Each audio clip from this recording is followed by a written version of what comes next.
रैदास जी बैठ गए, बीच में ठाकुर जी रख दिए, दूसरी तरफ ब्राह्मण बैठ गए। तो रैदास जी ने कहा ठाकुर जी किसकी गोद में आएंगे, मंत्र पढ़ो। ब्राह्मणों ने इतने वेद के मंत्र पढ़े, इतने वेद मंत्र पढ़े, भगवान सिंहासन से नहीं उठे। अब रैदास की बारी आई, तुम बुलाओ भगवान को। तो रैदास ने कोई मंत्र नहीं पढ़ा, रैदास बाबा गाने लगे, अब कैसे छूटे नाम रट लागी।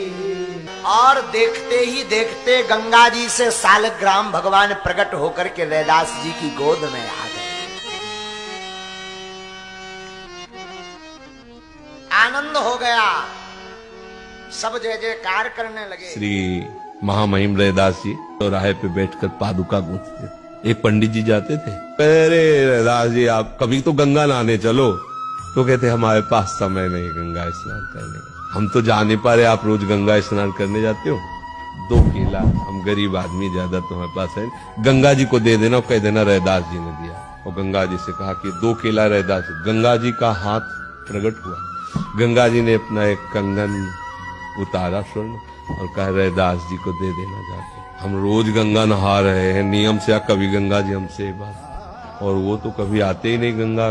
और देखो उनको सोचा कि देने की जरूरत क्या, इतना महंगा कंगन है, चुपचाप अपनी पंडिताइन को देंगे जाके, रैदास जी को दे। अब वो जिस गली से चले तो घूम के वही रैदास जी के दरवाजे खड़े हो जाए, जिस मार्ग से चले वो वहीं खड़े हो जाए।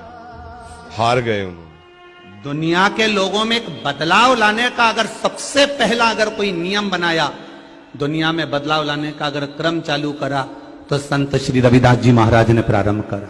ये कोई साधारण से संत नहीं। मीराबाई से लोगों ने कहा तू इतनी बड़ी राजघराने की रहने वाली है, तू इतनी बड़े राजघराने की रहने वाली छत्राणी है, और तू गुरु किसको बनाई है? वो चमड़े का जूता सिलने वाले, वो चर्मकार रविदास जी को। मीराबाई ने कहा जात न पूछो साधु की, पूछ लीजिए ज्ञान, और मोल करो तलवार का, पड़ी रहन दो। तेरी पूजा करूं, नाम तेरा रटूं, मैं तेरे रंग में रंग लूं ये जीवन मेरा। शूद्र रविदास हमारे साथ बैठकर भोजन करेगा तो हमारा धर्म नष्ट हो जाएगा, इसे हमसे दूर बिठाओ। ये कठोर शब्द चित्तौड़ की महारानी झालीबाई की दावत में आए पंडितों के थे। ये सुनकर रानी झालीबाई क्रोधित हो गईं, क्योंकि उन्होंने गुरु रविदास जी को अपना गुरु स्वीकार किया था।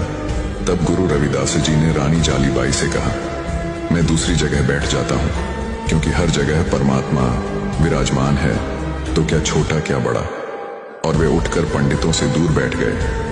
तब पंडितों ने देखा कि हर पंडित के बगल में गुरु रविदास जी बैठे हैं। ये देखकर वे घबरा गए और उन्होंने गुरु रविदास जी से क्षमा मांगी।